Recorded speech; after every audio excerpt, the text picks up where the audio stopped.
বন্ধুরা, সুখবর সুখবর দারুণ সুখবর। সুন্দরী আপুদের ফোন নাম্বার আজ আপনারা পাবেন।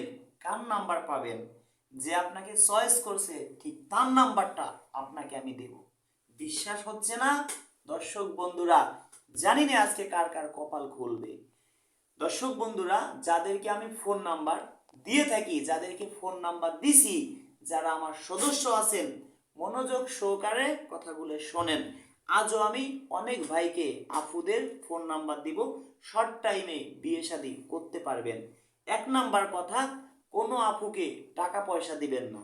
যদি কোনো ভাই কোনো আপুকে টাকা পয়সা দেন, প্রতারণার শিকার হবেন। যদি কেউ প্রতারণার শিকার হন, সেটাই কিন্তু আমি না। একটা কথা মনে রাখেন, যে আপু আপনার কাছে টাকা চাবে, কোনোদিনও সে আপনাকে বিয়ে করবে না।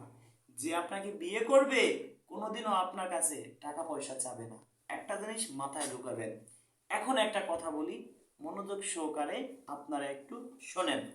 কথাটা হলো কি, একটা ভাই যদি আর একটা ভাইকে বলে, আর একটা বন্ধুকেও যদি বলে যে দোস্ত, আমি হসপিটালে বেডে শুয়ে আছি, আমার 2000 টাকা লাগবে, বেশিরভাগ বলে কি যে আমার কাছে টাকা নেই। আসলেই নেই, দিতে পারে না। একটা যদি সুন্দরী আপু বলে, তার বয়স 30 বছর, আর সে টার্গেট করবে 50 বছর একটা ভাইকে, যদি বলে আরে দাদা সোনা পাখি, আমার কাছে টাকা নেই, একটা ফোন সারতে আইছিলাম, তোমার সাথেই তো কথা বলবো, ফোনে ডিসপ্লেতে সমস্যা, আপনি চিন্তা করবেন যে আহা ঠিকই তো, কথা তো আমার সাথেই বলবে, ডিসপ্লেতে সমস্যা। তখন 5000 টাকা লাগবে। আপনার কাছে টাকা নাই, আপনি টাকা ধার করে এনে দিবেন। ওরে ভাই, আপনার মতো যদি প্রতিদিন 5000 করে তিনজনের কাছে নিতে পারে, মাসে তার 4.5 লক্ষ টাকা ইনকাম। ওই আপু কি আর কোনোদিন বিয়ে শাদী করবে? কোনোদিনও বিয়ে শাদী করবে না ভাই। দয়া করে ভাই, আপনারাই আপুদেরকে খারাপ বানাচ্ছেন। একটা জিনিস ভাবেন, যে আপনাকে বিয়ে করবে সে আপনার কাছে কি জন্য টাকা চাবে? কাউকে বিয়ের আগে 1 টাকাও দিবেন না ভাই। আমি কিন্তু কারো ঘর বাড়ি চিনি না। কোনো ভাই কোনো আপুর ঘর বাড়ি যাচাই বাছাই না করে কেউ বিয়ে শাদী করবেন না। একটা কথা বলি, যারা কমেন্টে নাম্বার দেন ভাই, আপনাদের যদি আপুরা ফোন দেয়, কিংবা ভাই ব্রাদার ফোন দেয়, আপুরা ফোন দিয়ে বললো আপনার বাড়ি আসতেছি, সাধারণ সিম্পল কথা বললো আমাকে 1000 টাকা গাড়ি ভাড়া দেন, আপনি তো ভাই বিশ্বাস করলেন যে আমার বাড়ি তো আসবে, গাড়ি ভাড়া নাই, 1000 টাকা দিয়ে দিলেন। আপনার মতো যদি প্রতিদিন 10 জনের কাছ থেকে 10,000 টাকা নিতে পারে, তাহলে তার মাসে ইনকাম কত? 3 লক্ষ টাকা। আপনি ভাবলেন যে 1000 টাকা তো কোনো বিষয় না, আপনার মতো প্রতিদিন যে 10 জনের কাছ থেকে নিচ্ছে, এটা তো আপনি বোঝেনি না। সেই ক্ষেত্রে কোনো ভাই কোনো আপুকে টাকা দিবেন না ভাই, টাকা দিলেই সম্পর্ক খারাপ হয়। সেই ক্ষেত্রে দর্শক বন্ধুরা, যারা আমাকে ভালোবাসেন, আর একটা কথা বলি, কেউ ভিডিও কলের মাধ্যমে বিয়ে শাদী করেন না।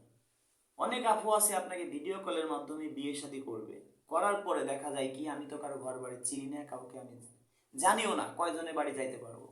এখন আমার সদস্য আছে, টোটাল সদস্য 2300 প্লাস। কেমন? পাত্র আছে 193 জন, আর পাত্রী আছে, কি বলবো দর্শক বন্ধুরা, 2100 প্লাস। পাত্রী আপুরা, আপুদের কাছ থেকে কোনো টাকা পয়সা নেই না, সেই ক্ষেত্রেই বেশি। এখন এই যে যে কাজগুলো আমি করি, আপনাদের কাছে কেমন লাগে বলেন? একটা সুন্দরী আপু, একটা রিক্সাওয়ালাও যদি বিয়ে করতে যায়, আগে একটা বিয়ে হয়েছিল, বলবে আপু আমাকে 1 লাখ টাকা দেন যৌতুক, আপনাকে আমি বিয়ে করে কি খাওয়াবো, একটা ব্যবসা বাণিজ্য করি। আর ওই আপু তো টাকা পয়সা নেই, গার্মেন্টসে গেলেও ভাই লোক নিচ্ছে না। এখন যদি ওই আপুকে আমি বলি যে আপু আপনাকে একটা ভাই চয়েস করছে, তার মাসে 5 লক্ষ টাকা ইনকাম আছে, ধরেন 1 লক্ষ টাকা ইনকাম আছে, বাড়িতে 5 তলা বিল্ডিং আছে, ওই আপুর রাতের ঘুম দিনের শান্তি হারাম হয়ে যাবে। এই যে আপনারা ভিডিও দেখেন, এমনও তো লোক আছেন যে মাসে 2, 4, 5, 10 লাখ টাকা ইনকাম আছে, ঘরে বউ নেই।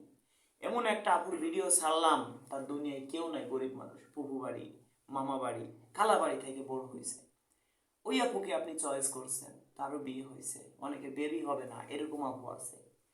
ওই আপুকে আপনি চয়েস করে স্ক্রিনশট মেরে পাঠাইছেন, তাহলে ওই আপুকে যদি বলি যে আপু আপনাকে একটা ভাই চয়েস করছে, মাসে 1 লাখ টাকা ইনকাম, বাড়ি 5 তলা বিল্ডিং, ওই আপু রাতের ঘুম দিনের শান্তি হারাম হয়ে যাবে, আপনারও আবার হারাম হয়ে যাবে।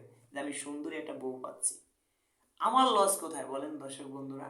তো যারা আমাকে ভালোবাসেন কেউ ভিডিও কলের মাধ্যমে বিয়ে করেন না, তাহলে কিন্তু প্রতারণার শিকার হবে কেউ না। তো দর্শক বন্ধুরা যারা আমাকে ভালোবাসেন আজকের ভিডিওটা শেয়ার করে দিবেন, মানুষকে সচেতন করবেন।